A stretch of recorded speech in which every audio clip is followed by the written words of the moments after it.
So I'd like to introduce our moderator today. We have Jen Rubin. She draws over 30 years of experience crafting legal solutions to employment challenges. Her clients include small and large businesses and individual representation of executives. She also divides her employment practice between wage and hour compliance and trial practice with a focus on class actions, trade secrets, employment mobility disputes, and the defense of discrimination, retaliation, and other disputes arising from the employment relationship. So thank you, Jen, for joining us. Thank you, Faustine, and good afternoon, everybody, all over the Southwest, apparently, including those in Phoenix. I'd like to say I'm talking to you from sunny San Diego, but we have a bit of a, we're having a bit of a cloudy day today. So I am Jen Rubin, and I am really pleased to participate in this webinar with my partner, Mitch Danzig, and our colleagues, Paul Houston, Audrey Nguyen, and Nikki Rivers. We are all based here in San Diego. We are the California-based employment group for Mintz, which is a full-service law firm. And we do all of the things that Faustine indicated with a specific emphasis on wage and hour and compliance and employment litigation and policies and procedures and crafting business solutions to employment problems. And that's one of the things that we pride ourselves on, doing things in a way that make business sense for our clients. We are very pleased to present this program to you. One of the concerns, as you can appreciate based upon everything that's happened with this pandemic, is how do we get employees back to work? How do we get folks back to the office? How do you get back to business? There are, of course, issues associated with that when it comes to employment, which is a highly regulated area. One of the things that we'll be presenting on today is how employers can navigate some of these issues. So I'm going to kick it off by sending it over to my partner, Mitch Danzig, who can first tell you a little bit about his practice and then tell you what you need to do as you navigate these issues with preparing to prepare. Mitch? Hello, thanks, Jen. Hopefully my video is now working. If it's not working, somebody let me know. My practice, as Jen indicated, is very similar to hers. I've been litigating in California, employment and trade secret issues for the last 25 plus years now, also representing large and small and even startup employers throughout that time. There's a Chinese expression that is meant to be as a curse. It comes off as a compliment. May you live in interesting times. We actually are really living in interesting times right now, and I'm sure most of us would appreciate living in a little less interesting times. Now, these interesting times have caused us to do something that Jen indicated before is really unusual. We stopped working, most of us, in the workplace very abruptly and without a lot of time to plan. We were told essentially to shut down workplace operations unless we were, certain essential businesses, and to send our employees home, and to the extent we can, to work from home. And now we're being told that we're going to phase back into working from offices, working from location-based enterprises. And the question is, how do we do that, right? And so, as you see now on the screen, there's a saying by Dwight Eisenhower that I love: plans are worthless, but planning is everything. My drill sergeant, when I was in the Army, told it to me a little differently, but it's about the same thing. Is everybody has plans until they get hit in the face, but it still didn't mean that we shouldn't train and prepare for what lies ahead of us. And that's what we're trying to talk about today, because as I said, we had to shut down super quick, but now we need to prepare for getting back to the workplace. And how do we do that with the new realities? This next slide talks about, we're going to, by the way, to set the stage for this presentation, we're going to start out big picture, which I have the pleasure of providing to you. And then each of my colleagues is going to take it down to a little more granular level in terms of how we look at this. So right now we're talking about the Google Earth view, the big picture, right? It's sometimes called the 50,000-foot view. We got to prepare for the transition to the new normal and what to expect, right? So what is going to be happening as workers are returning to the workplace? How should employers be preparing for this transition to the new normal, right?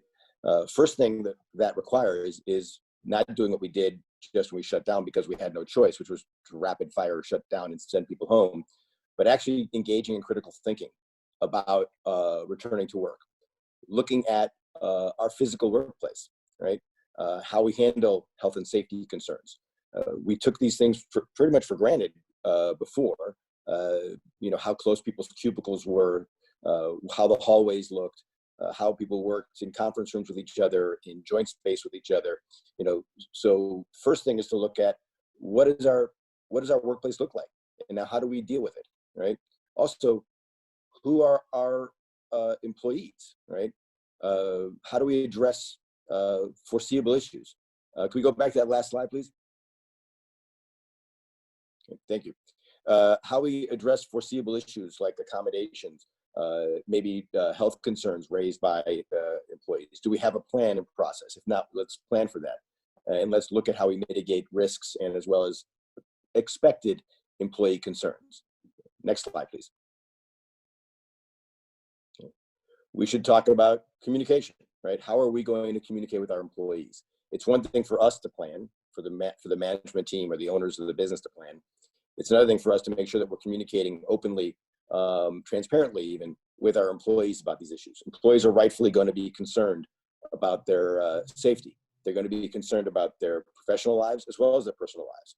They're coming to work, but they're going to go home, right? Are they going to feel comfortable given the work environment and going home to their kids, to their wives, to their husbands, et cetera, and making sure that they're feeling like they're not potentially exposing the people at home to COVID-19, right? We should be thinking about issue spotting, right? Looking for how we're going to communicate with employees on specific issues, specific timetables that relate to our return to the workplace, right? And this also includes critical thinking about your specific employees that may have special needs. The employees, for example, who may still have kids that are not returning to school right now and need to have special daycare issues attended to, or maybe an employee who just finished treatment for cancer and now has maybe they're immune compromised or concerned they're immune compromised. This requires actually knowing what your employees might be concerned about and thinking about and communicating with them about it. Next slide. All right. So have a communication plan, right?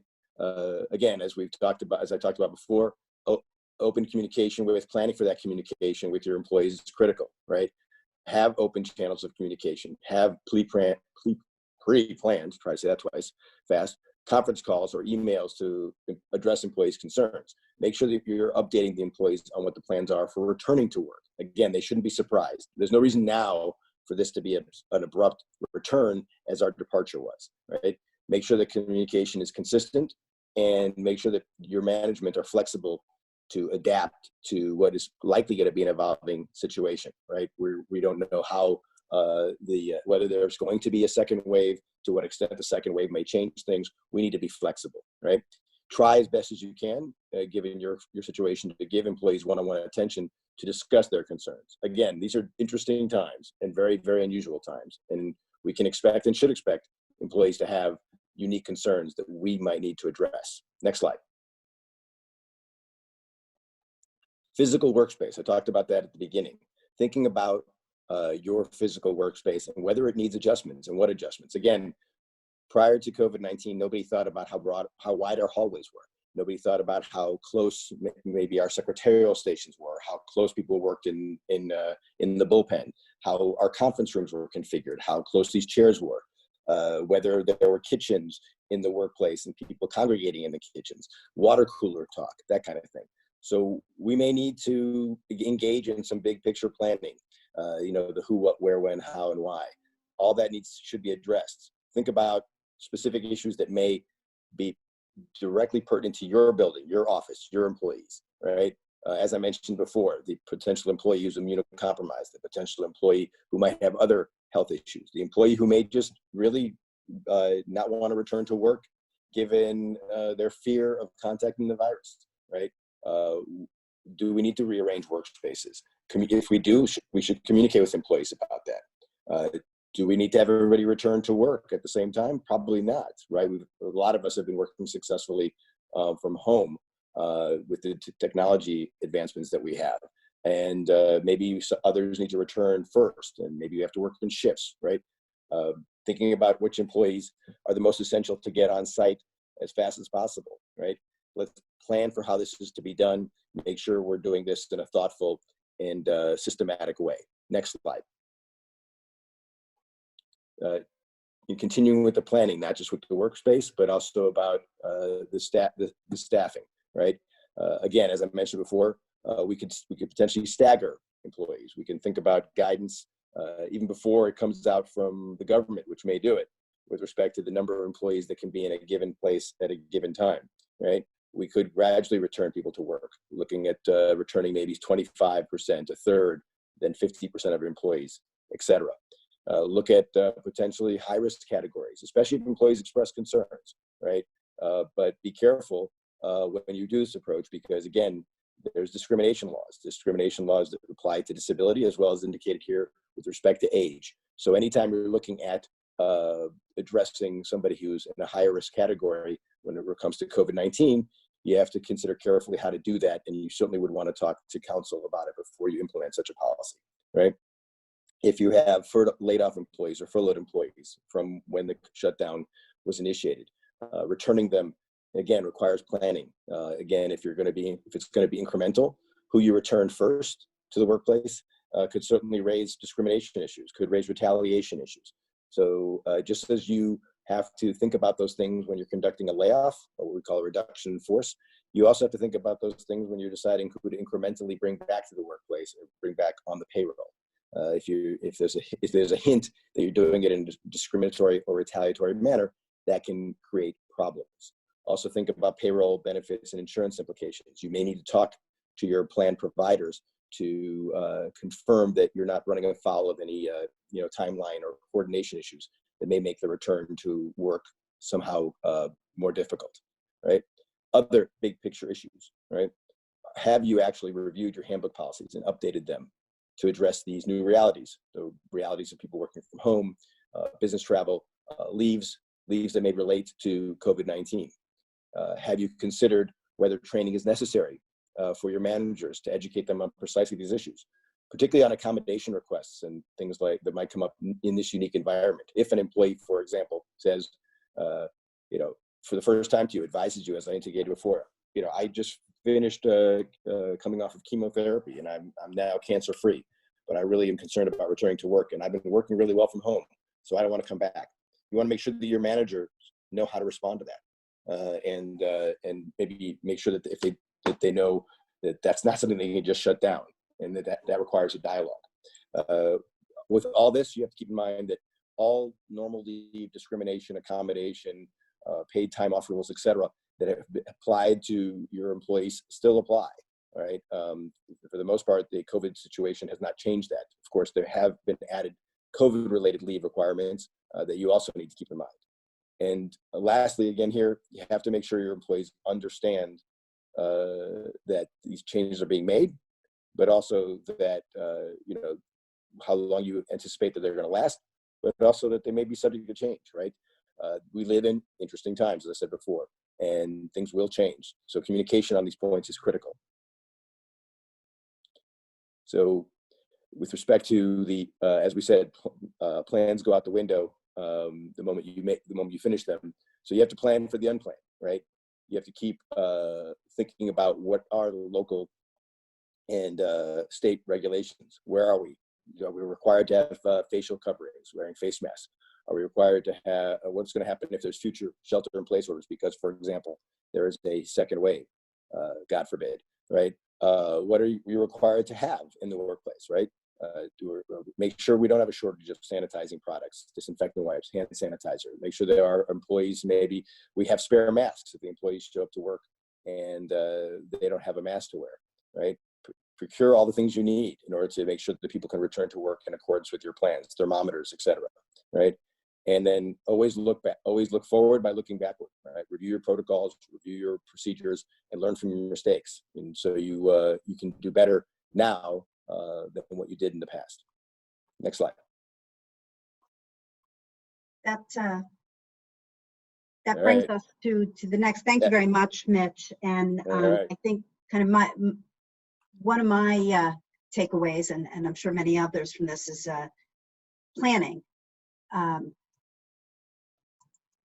Planning becomes very important, particularly in light of everything we've gone through over the past couple of months. Kind of looking back kind of helps us look forward, and that's a very interesting viewpoint. So with that, I'd like to turn it over to Paul Houston to talk about preparing the workplace from the city view.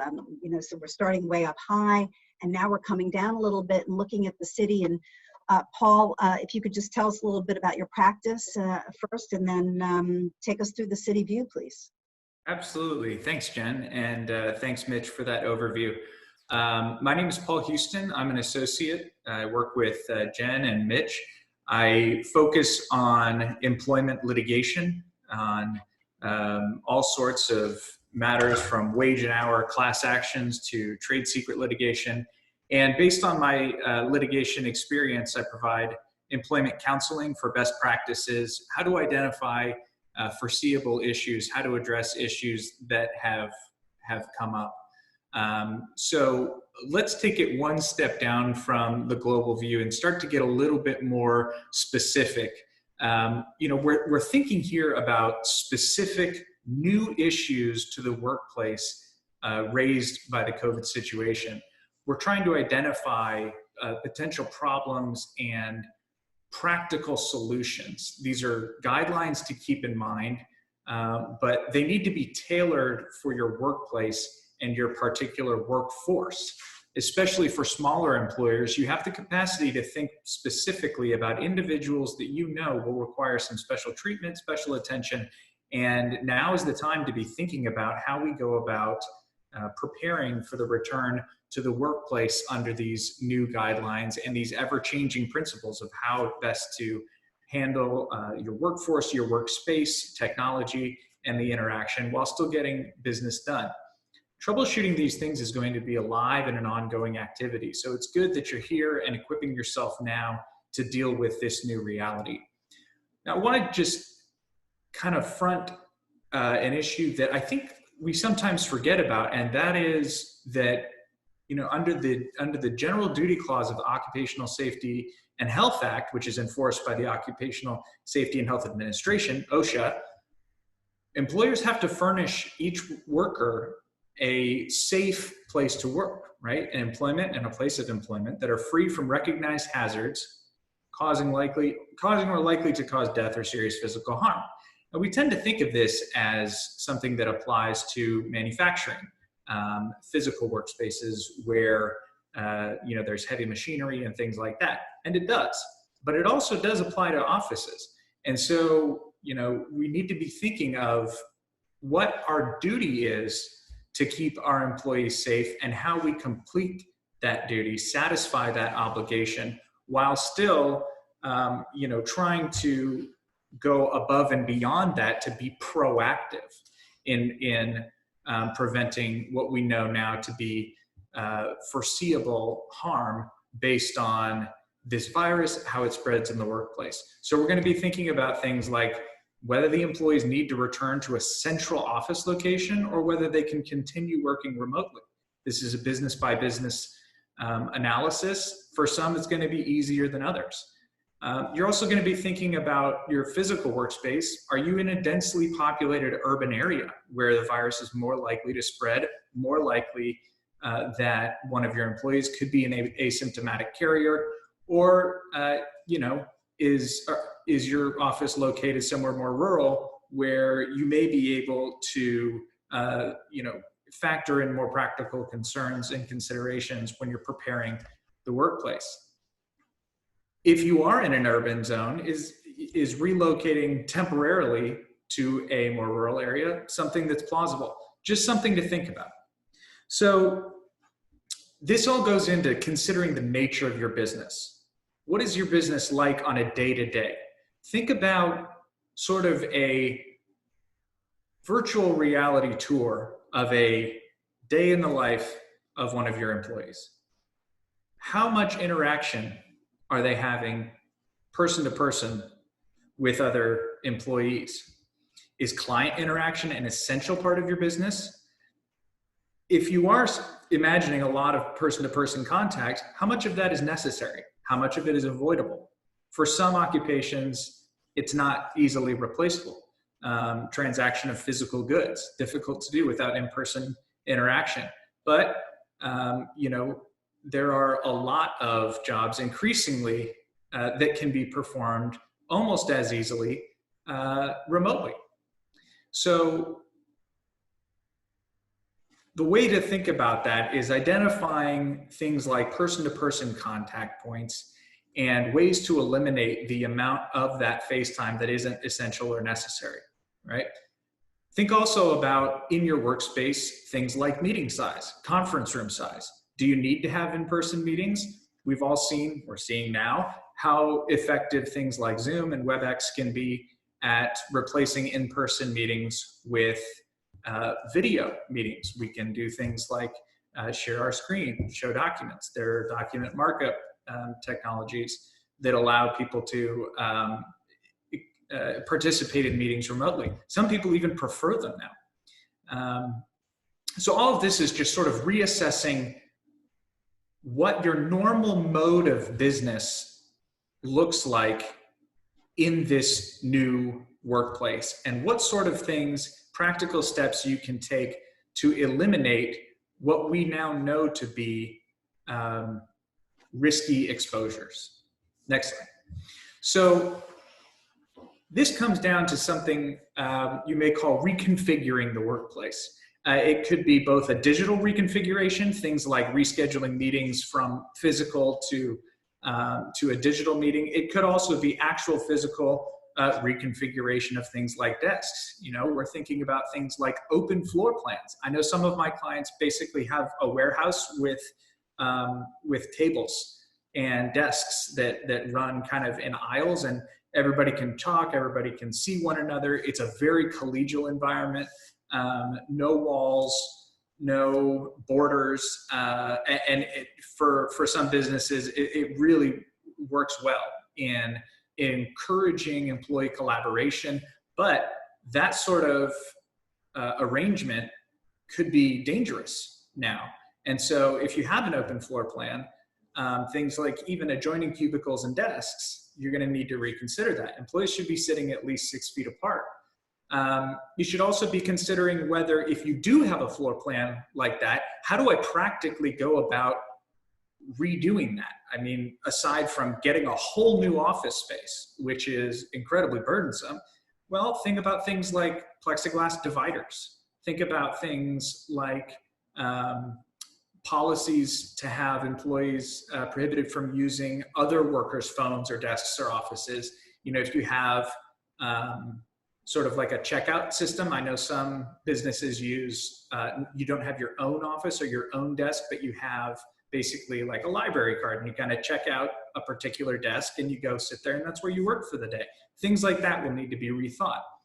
You should also plan ahead for the logistics of providing safety equipment, things like gloves, masks, hand sanitizers, and soaps. Where would those need to be placed? How much are you going to need? Is there going to be a shortage in your particular area? Do you need to be able to make sure that you can provide those for a certain amount of time before your workforce comes back to the office? This should also include things like training for staff and employees, as well as having policies for these use. You're going to need to have a level of expectation, obligation, protocol for employees to engage in these safety measures for their own protection and for the protection of those around them. This will include, you know, going back and revising your policies and having enforcement measures if that's necessary. Next slide. So Staying along those lines, we want to consider things like structural changes and improvements to buildings and rooms to the extent that that becomes necessary. Thinking about things like engineering improvements for better filters, increased ventilation rates, right? Now that we know that the virus is primarily transmissible through droplets, those can be moved around in air very easy. So circulation is something that needs to be thought about. Package lockers and delivery spaces. Again, thinking about and managing in-person interactions that you know are going to take place. We should also be considering things like what we call prop tech, property technology. It's the use of information technology, IT resources to take, again, what used to be physical, making it digital. Things like smart homes and offices, right? Digital platforms to automate or control things like garages, thermostats, light bulbs, remotely or by voice. You know, we have Nest thermostat controls. So instead of having a central location where people are touching a device, you can do it from your smartphone. Just one small example of the types of things, again, removing what used to be physical, making it now digitized or remote. All of that is going to serve to limit interaction. And a lot of it can actually be more inexpensive than you may think. You may think of it as a burden to get your property up to that performance. It's not always the case, and sometimes it can actually save money. But it all goes to practically limiting the need to have individuals present to run these things and risking, again, more face-to-face interactions. So thinking specifically about managing employee interaction in the workplace, there are certain problem-solving steps that you can consider whether they're appropriate for your workforce. Things like rotating shifts.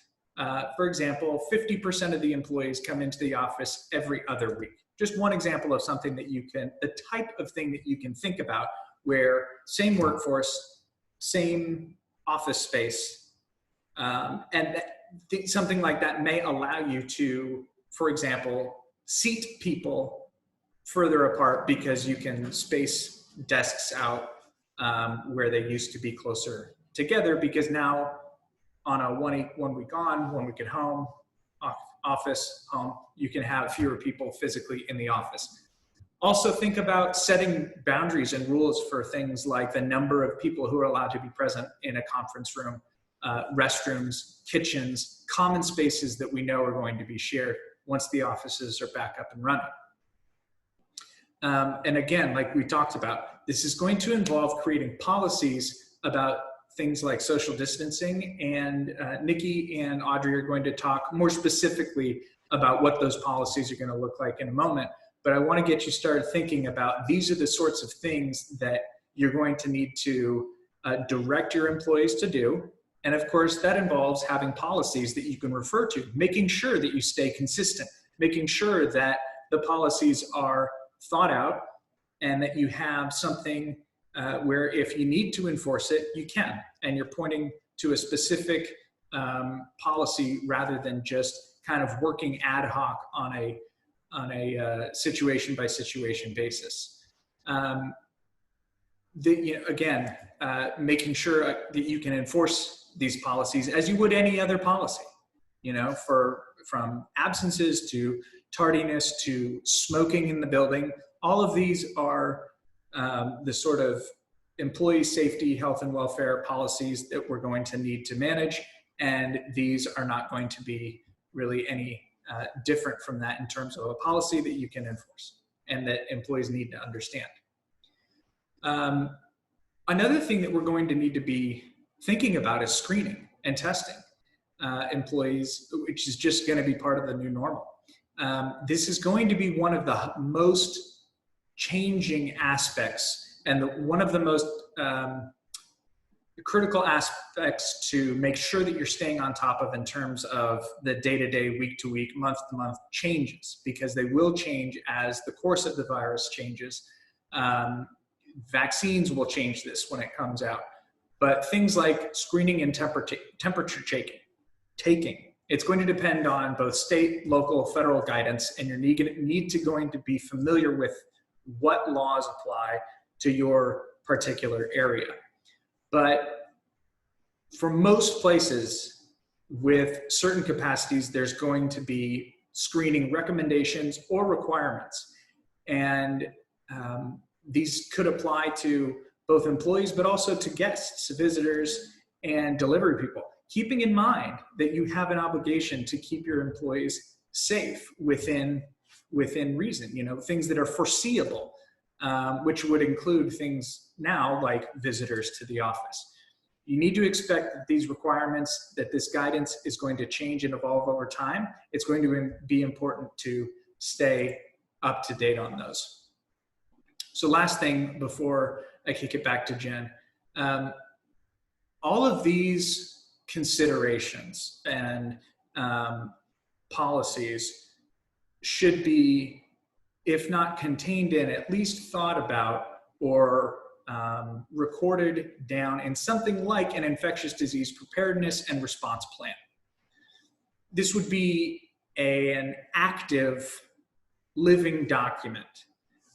Could be, if you have the appropriate size, you could even assign a task force or an individual to monitor, to manage these policies and make sure that they're up to date, that they're current, that they're appropriate for the workplace, that you've thought through the situations, the foreseeable problems that you may have come up in your workforce.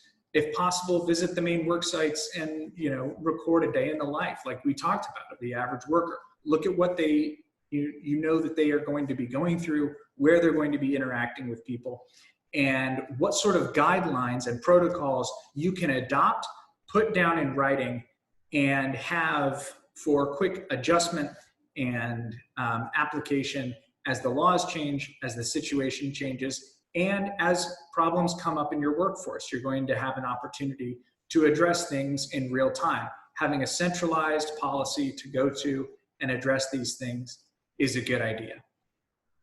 And with that, I will bring it back to our moderator, Jen.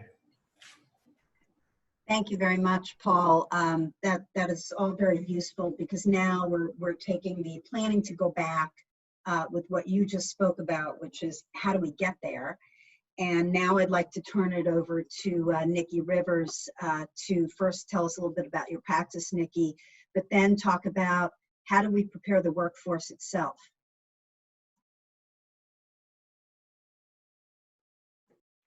Hello, everyone. Thanks, Jen, and thanks all for joining. My name is Nikki Rivers, and I'll be talking about first my practice. I'm an employment litigator. I defend employers at all levels, administrative, state, and federal. And with that, quite naturally comes employment counseling to avoid, reduce, or try to minimize that litigation. But the reason you're here is to hear about the street view. And the street view is the on-the-ground, more detailed view. We'll walk through staffing, leaves of absence, and PTO, and really drill down onto some of the questions you should consider for these topics as you plan for your business to reopen. As Paul and Mitch mentioned, businesses reopening to this new normal need to take into account social distancing. And one part of that analysis is whether and how to reduce the number of people physically present at the work site. In assessing staffing needs, think about how the business has been able to operate or not during the shelter-in-place orders. Were there any successes? Can or should those practices be continued as the business reopens?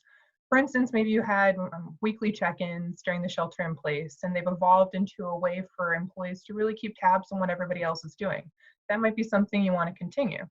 Or maybe your business has been able to migrate from using paper forms to electronic forms. That might be another good practice to continue. Or maybe you've been able to identify certain roles within your business that have been successfully and efficiently performed working remotely. It might be a good idea, at least at this point, to consider whether that remote environment should continue on for those roles. On the flip side, have honest dialogue and conversations about what didn't work. Think about why it didn't work and whether it should have worked. Maybe those weekly meetings just were never able to take off the ground because people couldn't meet, they were distracted, there was low attendance, whatever the reason. You might not want to continue those. Or maybe there are certain roles that really require being physically present at the workplace. And while you may do during the shelter in place, they really do need to come back.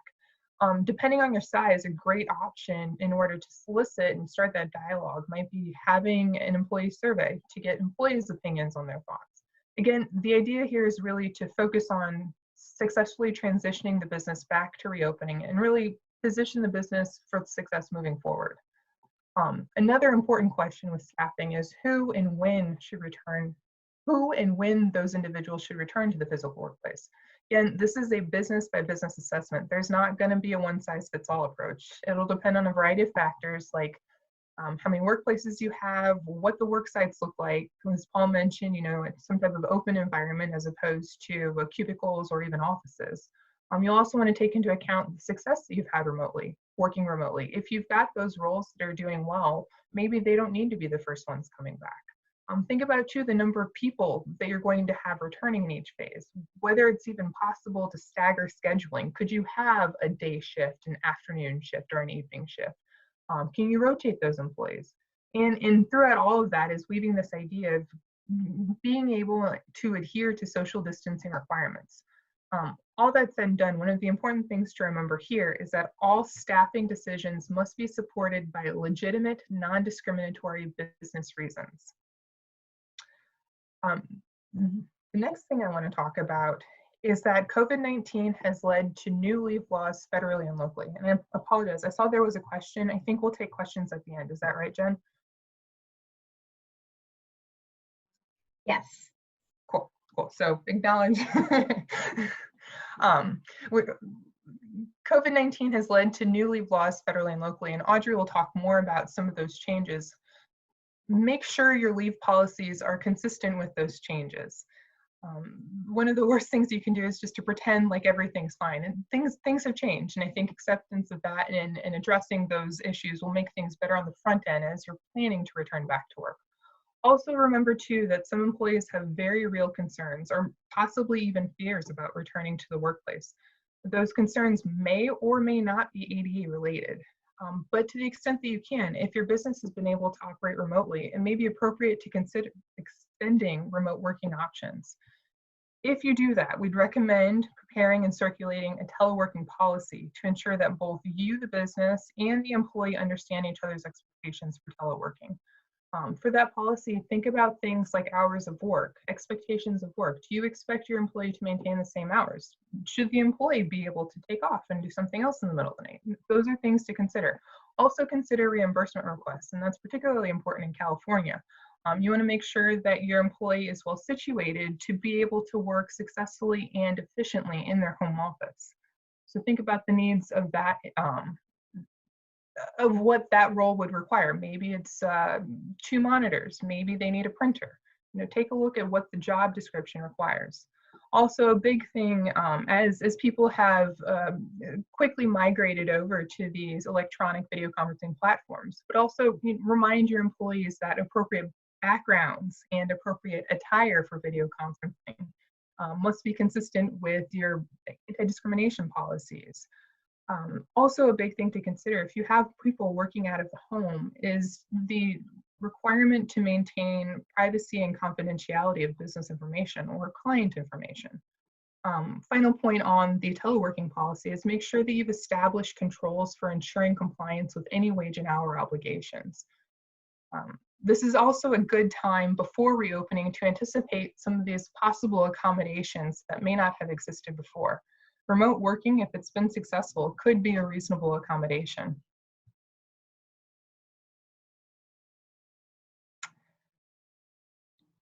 PTO is another street view area to think about. We expect there's probably been less PTO use because employees haven't been on site. Now think about what happens if everyone's back at work and suddenly everyone wants to use their PTO at the same time. Can your business afford this? When can your business support a high volume of absences at the same time? If the answer to either of those questions is no, there's a couple options you can consider. You could increase the PTO carryover. You could set controls on when PTO could or could not be used. You could also pay out the unused PTO at the end of the PTO cycle. Or you could incentivize your employees to take the PTO now while they're still working remotely by perhaps charging fewer days against their balance if they take the PTO now while they're working remotely. I will caution you though, if any of those changes sound attractive, please remember they should be future changes only and can't violate applicable wage laws by depriving employees of PTO they've earned. As your business considers an X, please remember that the key to a successful transition back to the workplace is consistent, clear, measured communications. Mitch touched on this at the beginning, and I really want to highlight that point here. Employees are concerned. They don't know what's going on. The best thing that you can do as a business is to give them regular updates. And the updates might not answer all the questions that the employees have, but it at least reminds the employees that you're being strategic, you're thinking things through, and you're taking action. Regular communication, if done properly, also reduces the chances of gossip and rumor, which is something you want to avoid, especially because there's so many different moving parts as to what's going on. It works both ways though. Make sure you've also identified or do identify a point of contact for the employees to communicate their questions and concerns. So you don't want them to feel like they're just waiting for guidance. And in many cases, as I alluded to before, getting that feedback and starting that dialogue can actually make this return to work a more successful transition. One other point on communications, actually two other points, is first, remember that changes should be communicated in advance, and hopefully with enough advance notice to allow employees to address any changes that they need to make to their personal circumstances. Keep in mind, some of these employees have personal circumstances that will need to be modified if they're called back into the physical workplace. Also, another big point to remember on communication is that employees are coming back to a new normal, and training is going to be necessary to educate everyone, and more importantly, make sure that everyone's on the same page. The final point I'll make for the street view is the reality of COVID-19. Anticipate increased requests for leaves of absence. During the shelter in place, employees were able to consolidate some of their responsibilities simply because they were at home. But as employees are called back into work, some of those responsibilities like caregiving will continue despite the fact that the employee is no longer in the home. Caregiving is really truly a prime example here. Schools and care facilities for the most part are still closed, or if they're open, they're operating with reduced capacity or hours. There's also the reality that some parents may not feel comfortable sending their kids back to school. And let's also not forget the reason that we're all here today discussing return to work. It's COVID-19 is still here and people are still contracting it. There's going to be leaves of absence requests directly or indirectly caused by COVID-19. The best thing that you as a business can do now is to plan for new flexible approaches to address all of those realities and work towards those approaches, work those approaches into your return to work plan. With that, I will pass it back to Jen. Thank you very much, Nikki. That is terrific because we've gone from planning, from Mitch, from places, Paul, and people to Nikki. And now I'd like to turn to applying this roadmap of these things to business planning, take it all the way down to traffic view. Think of it as being a Waze navigation system. So now you're there. Now how do you go about doing that? So with that, I'd like to turn it over to my colleague, Audrey Nguyen, to talk about applying the legal roadmap to the state and county and city regulations. But first, tell us a little bit about your practice, Audrey. Hello, good afternoon, everyone. Great to have you all here. Like everyone else who's already spoken, I also counsel clients on a wide variety of employment issues. My litigation practice also includes discrimination, sexual harassment, and defensive retaliation claims, as well as wage and hour compliance. And as Nikki so aptly put it, the flip side to that is that we're able to advise clients on best practices, on changes to federal, state, and local leave laws, and all sorts of other laws so that they can avoid getting into unwanted litigation. So as Jen mentioned, I'm going to outline what the local and the state laws and updates are with regard to COVID, what employers are required to do under those state laws, and tie it back to the points that the other presenters have mentioned about how to plan for each of these new stages. So I'm sure I'm not the only one who was relieved when the state of California, and I think other states, have decided to come out with specific language explaining that the changes from COVID is going to be rolled back, or they're going to be modified in phases. So we don't have to wonder, you know, when is the shelter in place or stay in place going to be lifted. We just have to keep track of what phase we're in. Unfortunately, that doesn't actually mean that the phases themselves are as detailed as we would like, but I'm going to start with discussing where California is, and we'll definitely get to Arizona because I know we have a lot of viewers tuning in from Phoenix and other cities in Arizona. So in California, we're currently in phase 2 of 4 phases. This essentially means that lower risk businesses can open. And you know, you hear us repeating the term social distancing over and over again. I think it's just accepted that that is going to be the umbrella idea that is going to, you know, overlay everything we suggest, everything that businesses will have to think about, because that is essentially one of the best things we can do in this COVID environment, you know, before we have a vaccine or before anything changes. And so what that means is that offices, if they're unable to telework, are strongly encouraged to do so, but they are permitted to open now in California. And I know personally in San Diego, the mayor has required that we all wear face coverings. So when it comes to those very local specific regulations, we really ask that, you know, businesses really track that, because with all the different localities, there's one source where everyone can go to determine what requirements are in place. But what this means is that obviously businesses in San Diego are going to have to require their workers to wear face masks.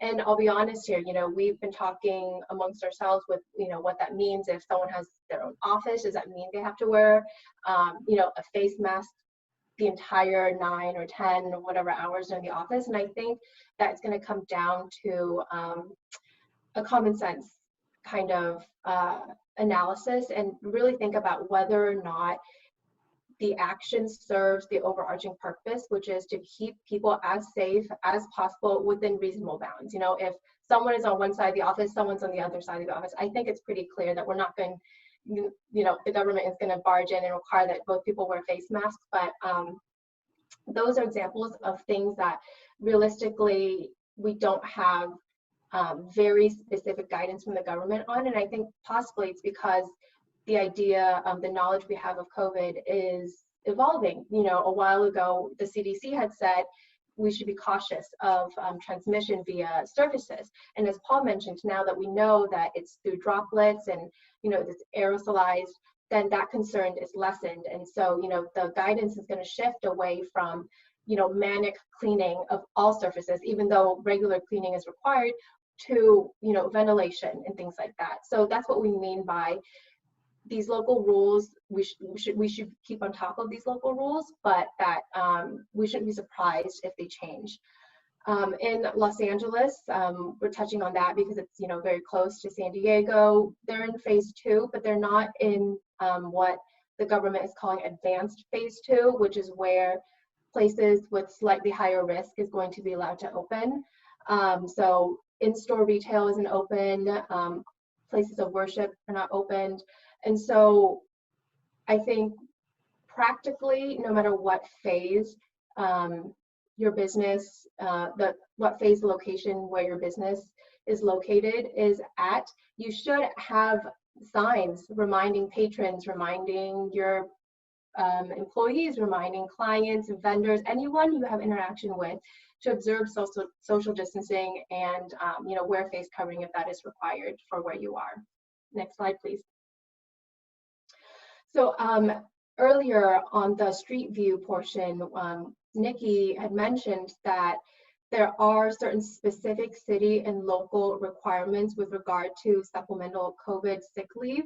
So we wanted to mention these, even though it's likely that they may not apply to you, because they often have a 50 to 500 employee minimum for applicability. So you see this, locations are Los Angeles County, San Francisco County, San Jose, and Oakland. And so San Jose is the one that stands out. If we have anyone tuning in from San Jose, the supplemental COVID sick leave requirement is actually applicable to all businesses. There's no employee minimum or maximum number. So if you are in San Jose, you should be aware of that. And the commonalities among all of these supplemental COVID sick leave requirements is that you have to provide 80 hours of paid leave for COVID-related reasons. Next slide, please. So Arizona is slightly different than California. Arizona lifted its stay-at-home order fairly recently, and they have this new Stay Healthy executive order in place. And like all health orders, we found it to be relatively broad, slightly vague, but it has things that we've seen in basically all health orders, is that we have businesses have to promote healthy hygiene. You have to intensify cleaning, disinfecting, and ventilation. You have to monitor employees for sickness, ensure physical distancing, provide PPE, encourage and allow for telework where possible, and limit the congregation of groups of people to no more than 10 when feasible in relation to the size and the location. So, you know, these are all, we kind of sound like a broken record, but you know, as you can see from what my colleagues have gone through, each of these specific requirements actually have quite a lot of things to check off and to plan for.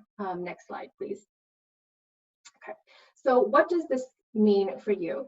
So it can be quite overwhelming, I think, for businesses, particularly small businesses, to track every single new development. And so that's why we asked businesses to identify really the most critical aspect. If your business involves client face-to-face interaction, and then you have, you know, a backroom staff dealing with the processing of the orders, the paperwork that comes with it, identify which of that is really critical and centralize that in your concept of, you know, what is going to change for your business, and then maybe keep the other workers at home or remote or on a very flexible work schedule, so that you can focus, you know, your limited resources onto what is really going to keep your business running. So, and it may not make sense to open immediately also, you know, simply because we're allowed to, doesn't mean that strategically it'd be best if you just jumped into it right away. Perhaps you would benefit from holding back a week or two, observing what, you know, your peers are doing, what the market is doing, you know, whether or not customers are coming back right away, even if businesses reopen. You know, we have small businesses that say, you know, we're reopening because we really need the revenue, we really need this money to keep afloat, but then they're finding that, you know, they have to pay for lights and utilities or whatever it is that comes with reopening, but the clients really aren't there, or that they can still service those clients remotely. But whichever path you choose, having a living document that assesses, you know, during these weeks, it seems like business was slow for this reason, and in order to phase in to have more people come into the office, we're going to have to start thinking about this, and use that as a way to track and modify and go back as a source of reference for when these things changes, because as we can see, we're moving forward in phases, but that's certainly no guarantee that, you know, phase 2 will always lead to phase 3 and that will eventually go to phase 4. You know, I think that the government has been pretty open in saying if there is a resurgence in COVID, we're going to go back in phases. Things may have to close again. So if you remain flexible and you really focus on what the most important things are for your business, then you can save some of those resources so that you know, you don't expend it all on the first reopening if it's not going to be you know, the best use. Next slide, please. And during this time where we're not in the office and there's a little bit of a lull, it's a great time to think about modifying employee agreements, employee bonus agreements, modifying any contracts you may need with regard to changes in bonuses or commission, to modify your leave policies and languages, because whether or not employees have started asking or have asked about certain leave topics, it's going to come up as things reopen. I know that I've been tracking it where how Arizona has been doing with the COVID numbers. There's been a slight uptick, and it could be because there's increased testing certainly, and there's more moving about. But as people move around more freely, there are going to be more requirements for leave to take care of people who have contracted COVID or don't feel well or things like that. So looking at your leave policies now will ensure that you have it ready for when it comes up, so you don't have to scramble and fix it as you're trying to answer the question.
So we have a great speaker today from Ruby. She's Stephanie Logan Bill. She graduated in 2015 with a Bachelor of Science from the University of Missouri. Her drive to utilize her skills in communication led to her to Kansas City to join a startup company that was not yet 4 months old. It grew to 150 employees in 3 years before it was acquired. She's a very self-motivated person and a goal-oriented person as well. She uses her experiences and passions to help to start at the bottom of the company and has since earned her way up to her current status as a partner development manager. She's fostered, built, and implemented features to one of the fastest growing companies in the nation according to Inc. 500. So please welcome our speaker today, Stephanie.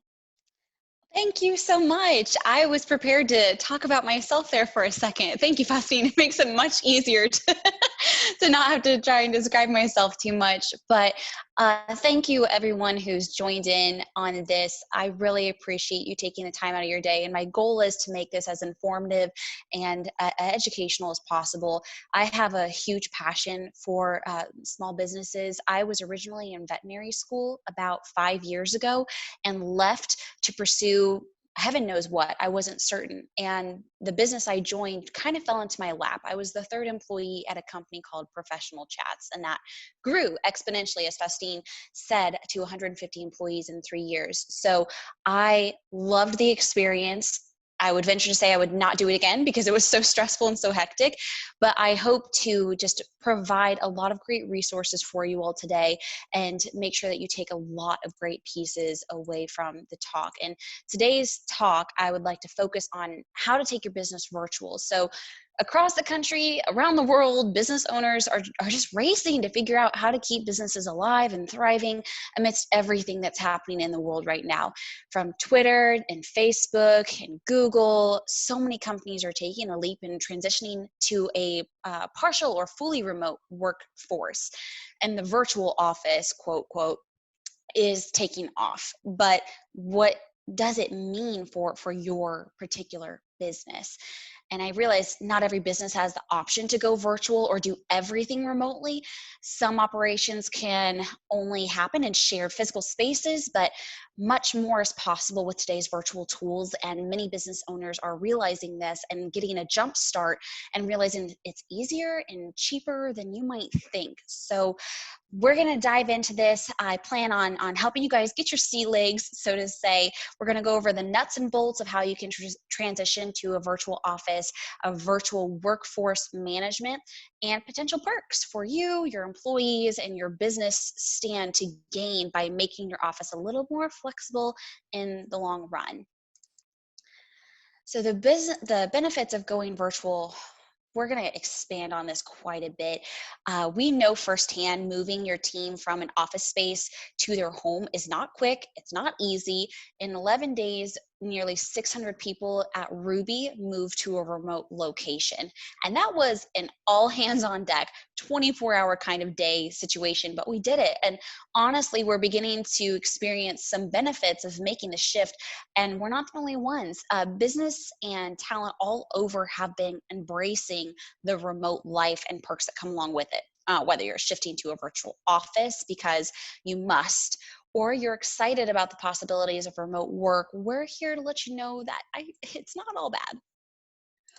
So when you're thinking about what people want, it may not be common knowledge, but according to a 2018 report by Buffer, 99% of employees would like to work remotely at least some point in time for the rest of their careers. 99% of employees. 95% of the same respondents would also recommend colleagues, friends, and family members work remotely, meaning that the demand for virtual work arrangements is only going to increase. And I know from growing your business kind of a mindset, who do we love to bring on to our teams? It's people that they refer to us. So by making this change, it can help your business grow in that sense. And why do employees love virtual work? There are a lot of reasons why, but if you think about it, virtual work means there's no commutes. It takes me seconds for me to go from my bed to my office. There's more comfort. I can work where I want, and I get to wear what I want. You guys can't see this, but I am wearing a professional chop and pajama pants, whatever works for me. More control over your workspace, your lunch times, your music, the temperature, flexibility. You know, depending on the business and the kind of work, people can work different hours, whether they're early birds or they're night owls. They can take breaks when they need to. There's more time to exercise, to be with family, to focus on hobbies. And your team can work where and when you work best, which translates to less stress, better work, and happier employees. And it's been shown that 82% of telecommuters have reported lower stress levels compared to the stress they feel traveling to and from an office. And I can attest to this, being in Kansas City. Being stuck in Kansas City traffic is not high on my to-do list. So benefits for your bottom line. Ultimately, I want to help you guys figure out how to make more money and how to keep your bank account healthy while you're trying to go virtual. People who work virtually are more productive. And a Stanford research estimates there's approximately 13% more productive than your office workers. In addition to having a happier work family, your business will also reap the benefits of going virtual in that sense. And virtual work is correlated with better retention. And that's interesting. The same research that remote workers are 50% likely less to quit than their in-office counterparts. And going virtual for your bottom line also means significantly saving in terms of overhead. I mean, consider the costs that you can reduce or eliminate entirely. This could be rent, maintenance, equipment, parking spaces, meals, phone lines, internet, property insurance. Even partial virtual arrangements can save you a ton of money. The Global Workplace Analytics, they found that a typical employer can save more than $11,000 per half-time telecommuter per year. And I know that is significant to so many. Now let's go on to the big picture here. Look at this broadly. What does this mean in terms of truly transformative effects of virtual work becoming clear? Virtual work means you can hire from anywhere in the world. You're not limited to the metropolitan area where your business is located. I was plucked from the Midwest. I mean, really outside of Kansas City, though my company is based there. People can work if they're mildly sick or at risk of getting sick. A flu or cold, it's not going to wipe out your workforce. It shifts work hours to deliverables. So now employees no longer have incentive to simply show up and keep their heads down. They have to do their work because their jobs depend on it. Happier employees are more productive employees, and morale is everything. Give your people flexibility and freedom that they want, and they'll reward you with their best work. And there are benefits to the human society at large as well. When you go virtual, you're cutting down on gas, you're reducing overcrowding, you're freeing up space for more housing, for example, and safeguarding workers from workplace violence, as well as in-person bullying and harassment. And, got to throw in there, minimizing the spread of pandemics. Hate to use that word too much. And how to go virtual.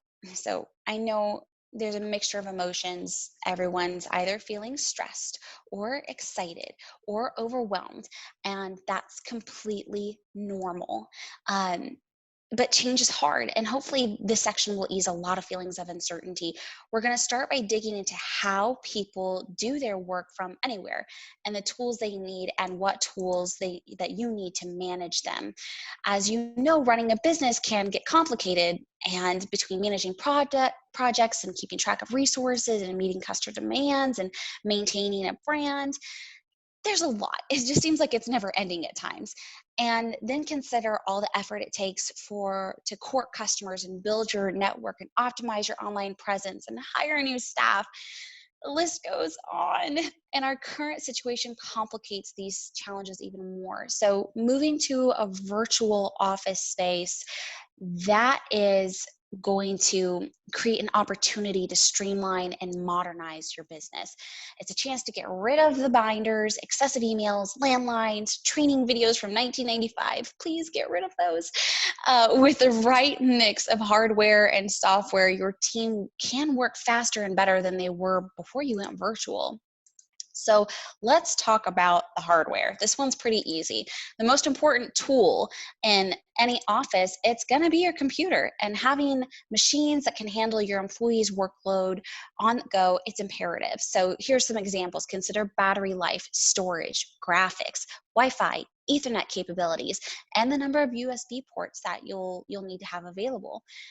Along with your computer, each employee should have a phone, and most folks are equipped with smartphones, but you should consider how your calls will be answered outside of the traditional office setting and by whom. Do your employees need to be reachable via directory? How will your prospects be transferred to the right person when you're working remotely? Is there a process for screening out solicitors? What kind of experience are you able to create for your clients when your office is moved to a virtual setting? And think about printing, scanning, faxing. It's nice because if you only have to do an occasional FedEx trip, this isn't a huge thing to worry about, but you can purchase relatively inexpensive all-in-one machines for yourself or your employees in charge of those specific tasks. And there are several helpful components to consider. A wireless mouse, it's cheap, slips in and out of a laptop bag. Batteries they're mostly battery powered. A backup battery for your laptop or computer. Even if it has an excellent battery life, availability to public outlets, if you're able to work in the public spaces, it could be limited.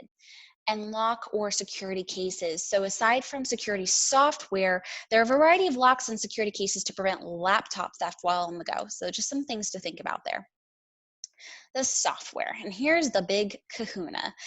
If you're using productivity or project management apps in your business, you're already halfway there. These apps will become the lifeblood of your new virtual office.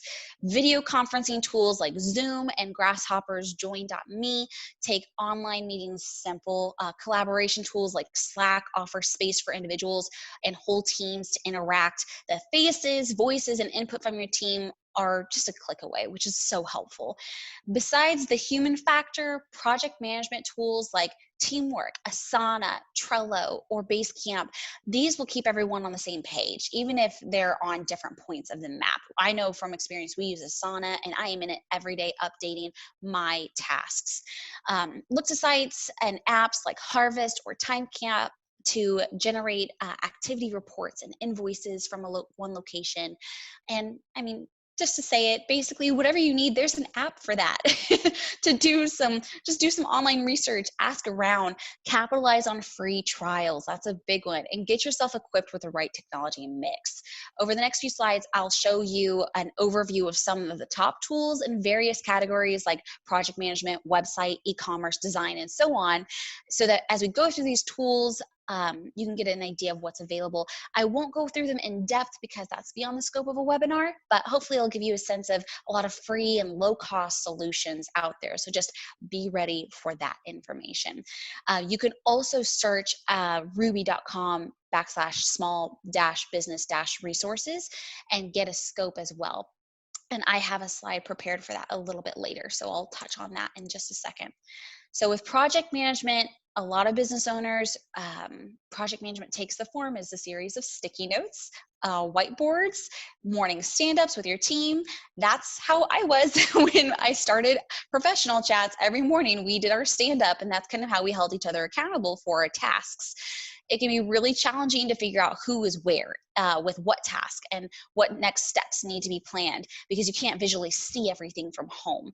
And you want to make sure it's executed as your team moves to a virtual office. So you can do stand-ups via Zoom or Join.me, as I mentioned on the previous slide. However, the project management software can be the red thread or the guiding light that keeps your team productive and organized and moving forward. Whether your business comprises a small team or multiple groups in multiple offices, or just one person, which could be you. There are lots of solutions out there to make project management and collaboration fast and easy and even fun if it's possible. Some of our favorites are Evernote, Trello, Asana, Slack, Zoom, Skype, Basecamp, OmniFocus, and Yammer. Yammer is a newer one that I recently started utilizing within our company, and I love it because we've set up different discussions and it's just so helpful. So website and e-commerce tools, these are for designing or editing your website, and that can be costly. And I'm not ignorant to that fact in the slightest, having set up so many different kinds of websites and so many different platforms, especially if you're selling your products online. It's no surprise that many businesses struggle to maintain an internet presence. A good number of business owners simply just can't afford a professional website designer, and that's completely understandable. So these tools are meant to empower you to do everything yourself, from the basic elements like building a homepage, implementing shopping carts, and accepting payments, to more advanced tasks like reducing visitor bounce rates and carrier rate shopping.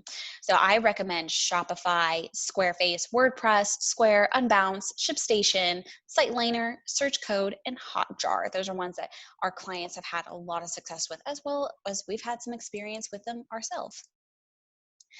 Designing content creation. So whether you're doing legal documents to infographics to guides or social media graphics, most businesses are producing some sort of content. It may not be highly produced or even serve as a form of marketing. Your content may be everyday customer or client communications. Whether you are creating, odds are you'll need tools to design, edit, and send that content to the world or someone's inbox. So first up, design. If you're looking to create content of any kind but don't know where to start, these tools help you or your team whip up quick, scrappy pieces or high quality content, depending on your needs and accessible talent. Canva, Coolers, Adobe Creative Cloud, Acrobat, Snappa, the list goes on, and we've got all these resources written down for you. As far as content and video creation tools, content, in particular video content, is one of the most effective means of reaching your audience. Hours of footage get uploaded to YouTube every second, and no business can afford to sit on the sidelines. By creating eye-catching videos and other engaging content like webinars, as we're doing now with these tools, Animoto, Drift, Pablo, Lumen 5, Playbuzz, again, the list goes on. This will give you a leg up on your competition. So the tool chest, this was what I was mentioning earlier. We could continue to list out all the tools you could ever possibly need for your marketing, social media, security, HR, and recruiting needs, but we thought it would be better to direct you to a place where these resources are available, and it's ever growing. So this page on our site, we've created this ongoing list. It's a running Google sheet, actually, that's full of resources for business owners. Things like extended free trials or months of free service to get you, on with your feet underneath you. And please, I'm going to ask for some help here.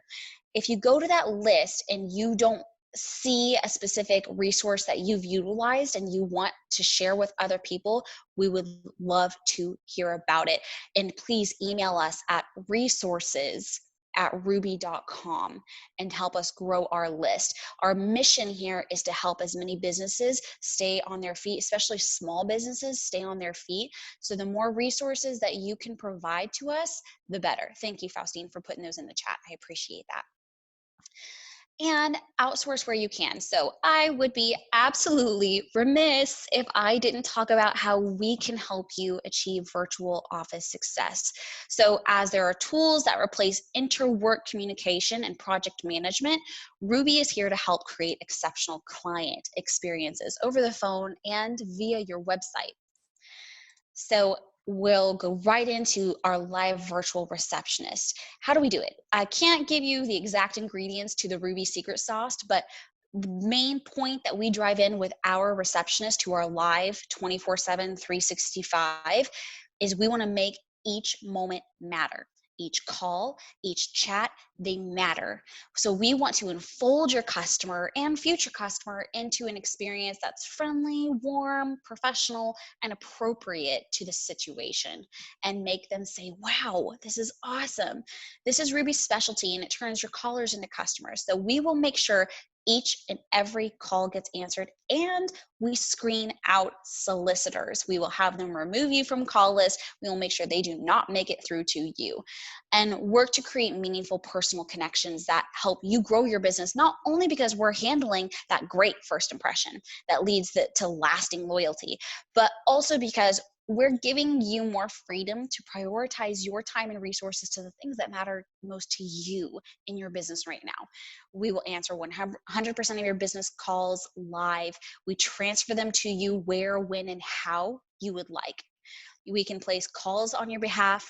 We can send real-time updates and notifications when you can't get to the phone. It's really like having an in-house receptionist at a fraction of the cost.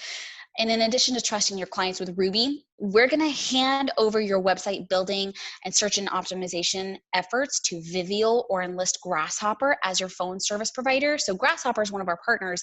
They allow you to help your employees maintain a work-life balance by empowering you to seamlessly switch between your professional and personal life. And essentially by outsourcing tasks to experts, you clear the way for you and your team to focus on the things that only you can or should be doing. And this one is my heart, because this was my company. When we were acquired, we did live chat services.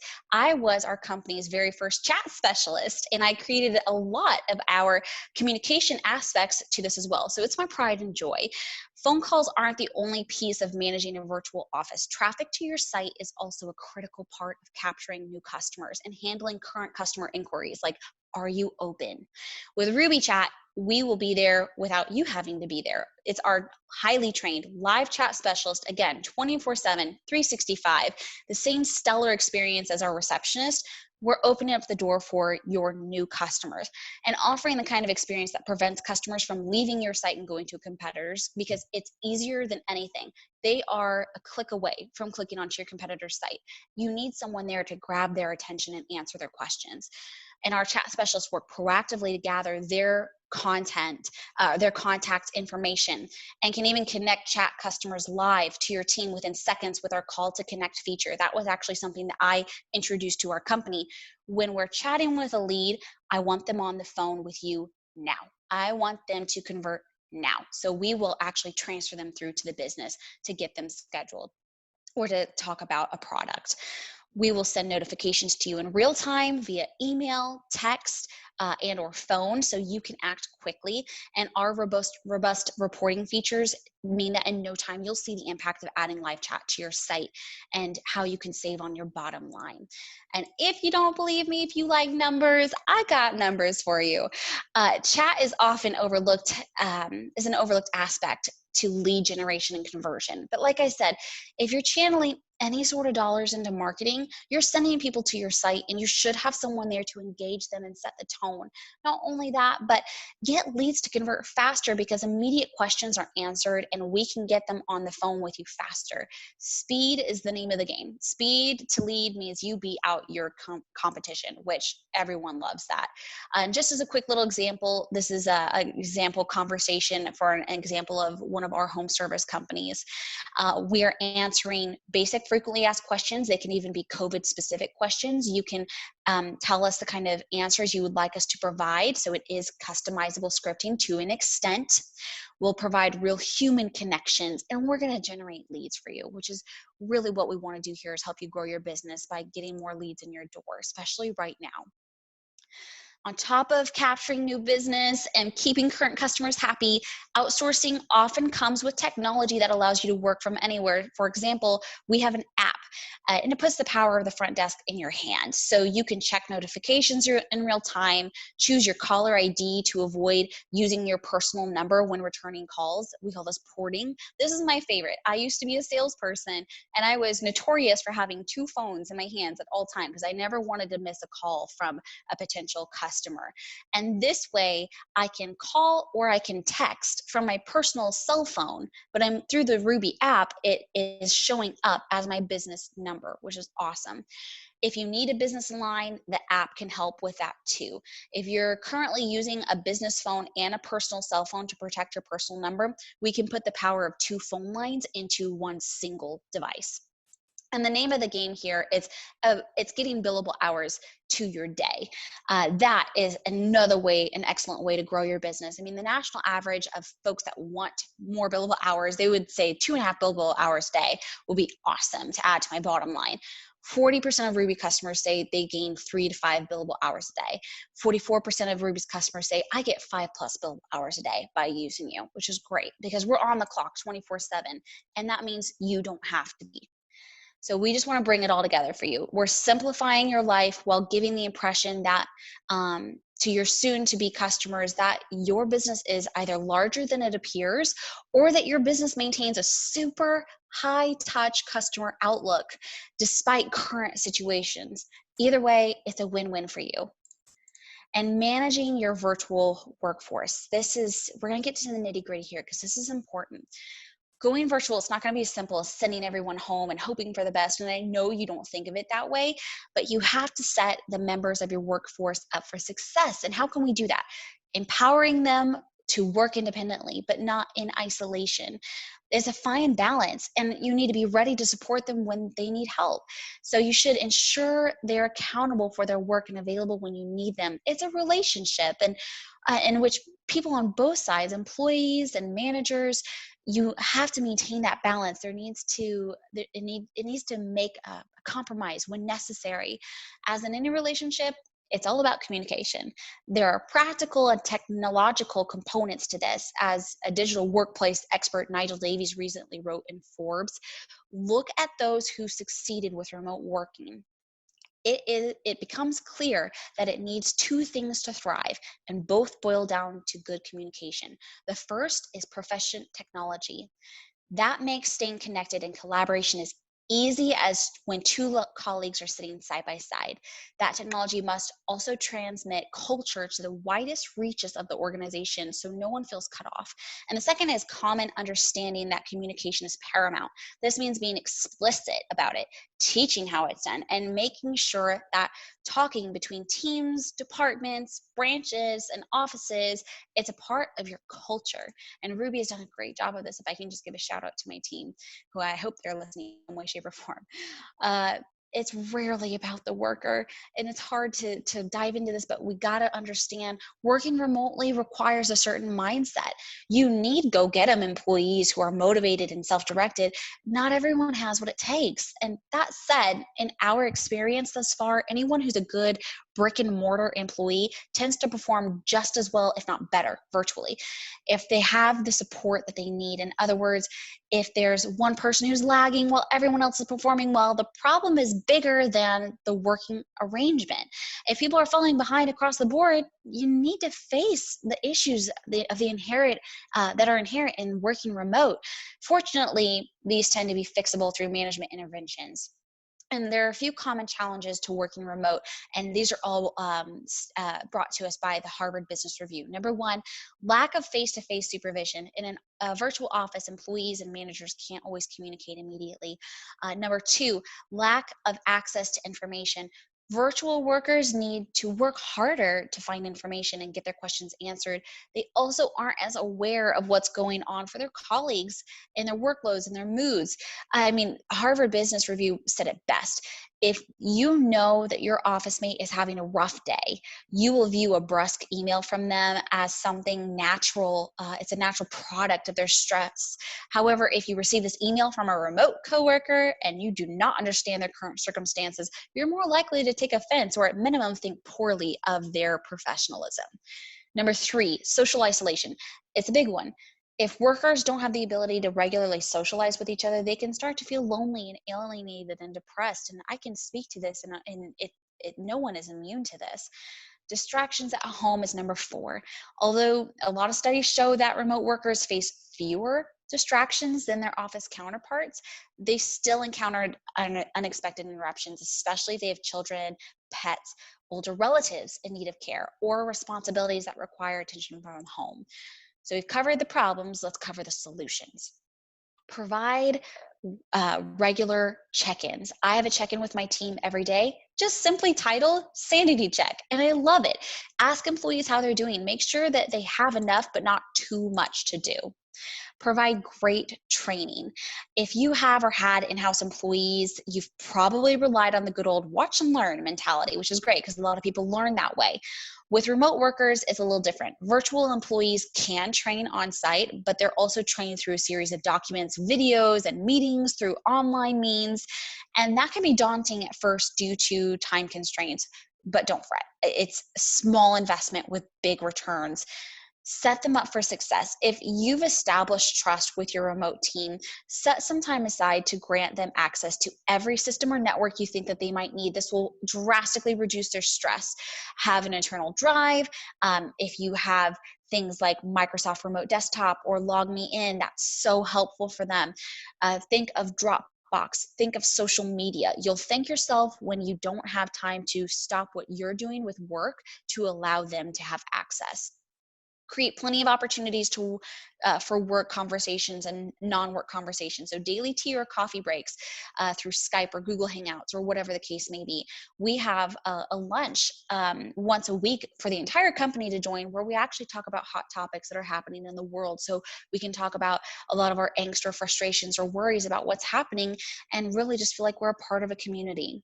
Trust them. You hired your remote staff for a reason, and you may feel completely overworked, overwhelmed. Let your remote staff truly take the burden from you. It's easier said than done. I get it. I'm a go-getter kind of person, and I like to handle my own.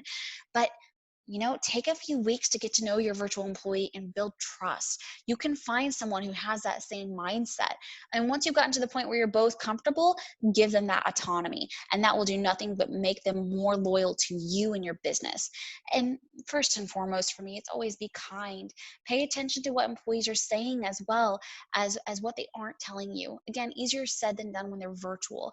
But if you haven't heard from someone in days, send them an email, give them a call. If you see someone's logging 10, 11, 12 hours a day, reach out to them, give them some help them set boundaries. Virtual and human, it doesn't have to be mutually exclusive. Everyone needs to feel like they belong. Be sure your remote staff feels like they're a part of your team. They're more likely to get invested in the work if they feel connected to your business. Celebrate their successes. Be available for face-to-face interaction through video conferencing. Recognize their efforts publicly. And I want to put an emphasis on this. Recognize their efforts publicly, especially if you guys have Teams or Slack, or even emailing the company wide and giving an employee a special shout out. I try to do this at least once a month, where I give someone a shout out and say, I see you, and make sure that no one's being overlooked as well. It's very easy for someone, especially when they're working from home, to feel isolated. And a simple shout out from a manager will make them feel on top of the world and can provide a ton of incentivization for them. Anything that you can do to build a personal relationship with your remote employee will go a long, long way. And I just want to say thank you to you all. It's been such a pleasure meeting you guys. It's kind of strange not seeing faces, but it's still a pleasure nonetheless. And I really appreciate your time and listening to this. And I did want to say we do have an exclusive offer for anyone listening. If you were intrigued by Ruby, by our services with our reception service and our chat service, we are offering $200 off your first month of Ruby service. Just be sure to mention promo code BBB2020. Pretty easy. I'll give you a phone number to call. You can also go online to ruby.com and sign up there. We do a 21-day money-back guarantee, so there's literally zero risk. And I'll throw in there, if you're kind of interested in both, if you bundle those services, we give you a 5% discount as well. Just be sure to mention that promo code. Can't stress it enough. BBB2020. And again, here's my information. This number is the number I was talking about. If you would like to jump in with Ruby services, give that number a call. And that is my personal email. If you have any direct questions for myself, please let me know. I'm always here to help.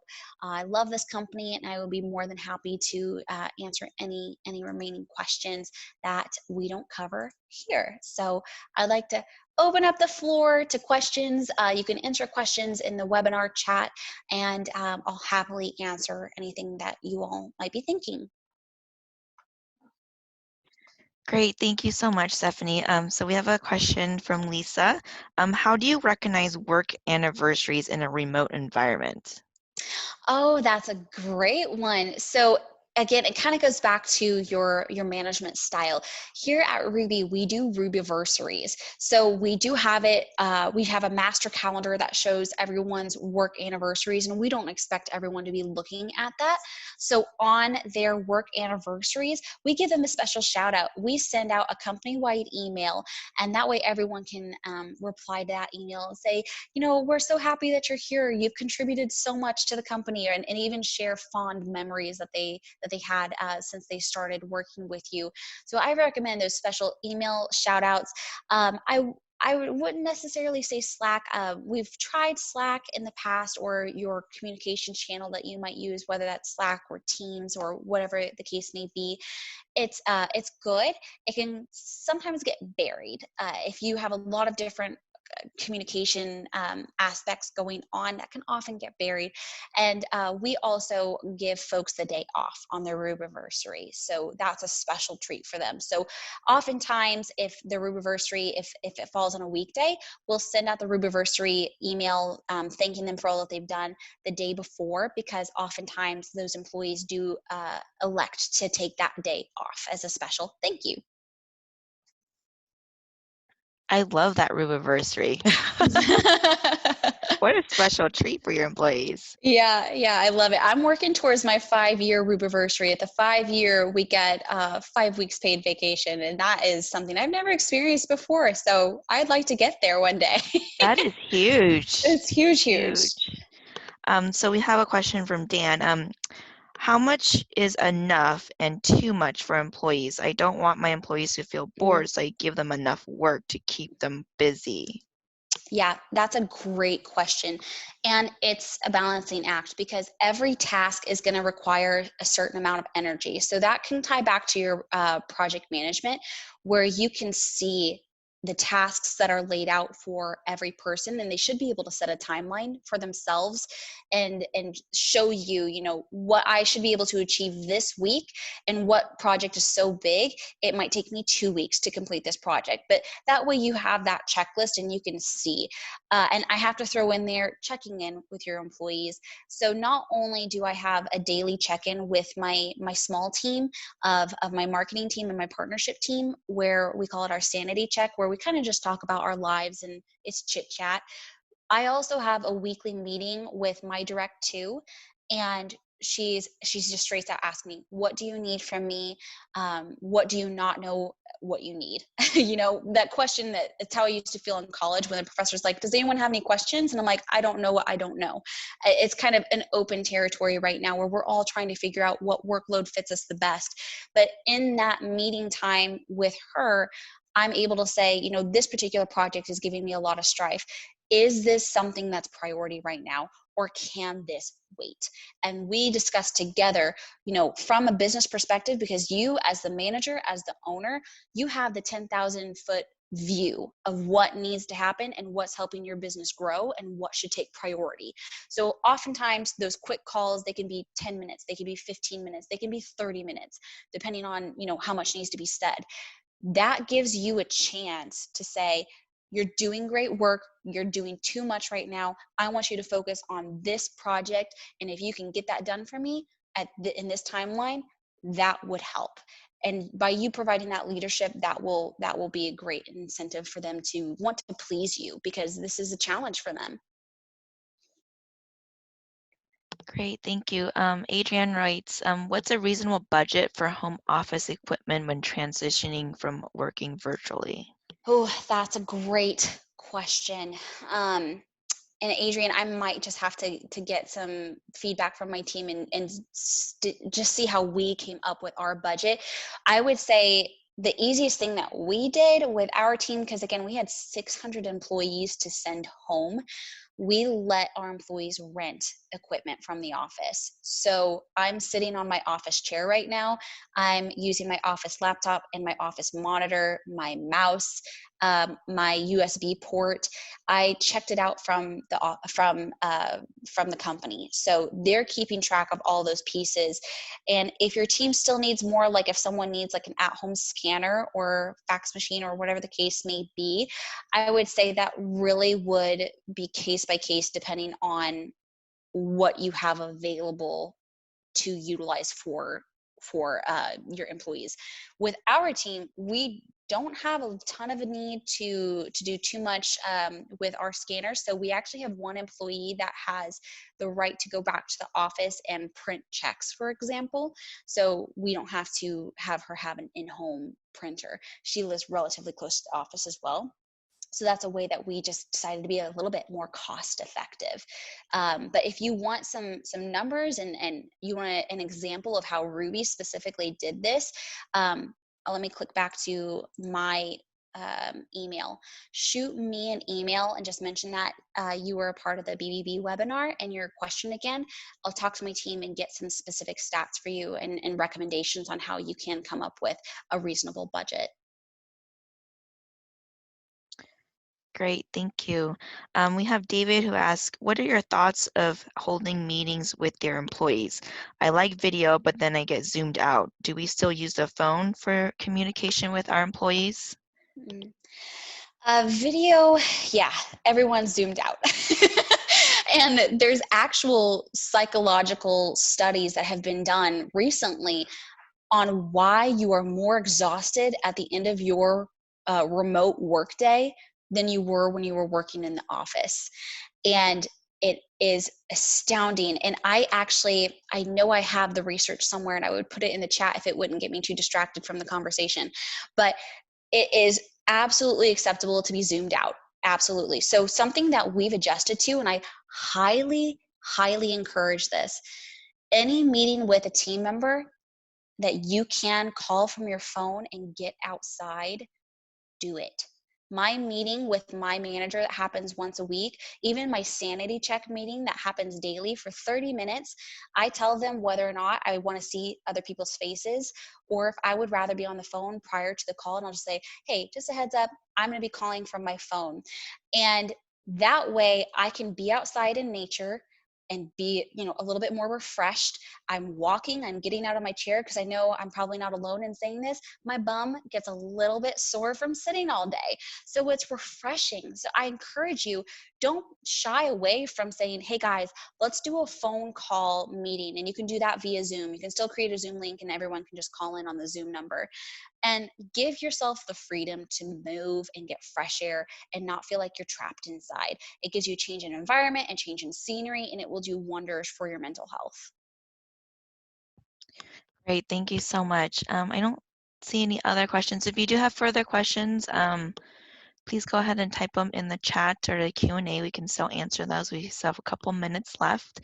But thank you so much, Stephanie, for taking time out of your busy day to present today's webinar. It's so refreshing to hear that, a company like yours has gone, virtually and has done it successfully with keeping the culture engaged and the employees engaged. It's really awesome to hear for sure. And trust me, whenever I say it's easier said than done. And we have had, hills and valleys of working from home in these past few months, but leadership has guided the way. And that has been the biggest thing. I think our CEO has had endless means of communication with us. She'll send us emails. She will send us video updates weekly on how the company is doing and what our end goals are looking like for the year, because we want to be incentivized to grow the business. And just that candor of her saying, these are how our goals have shifted and changed. This is what we are wanting to do moving forward.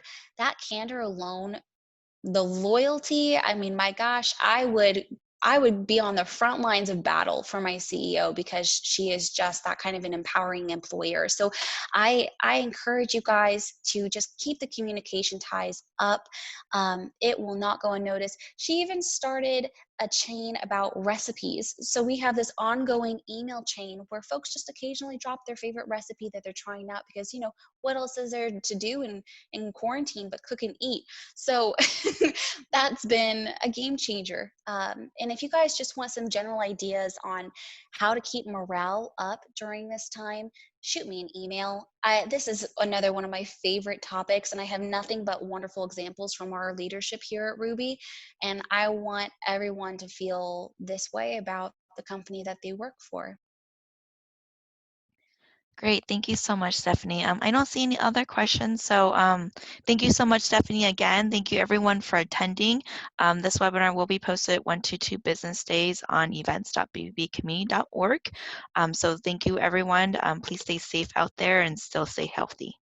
Thank you, guys. I appreciate everything.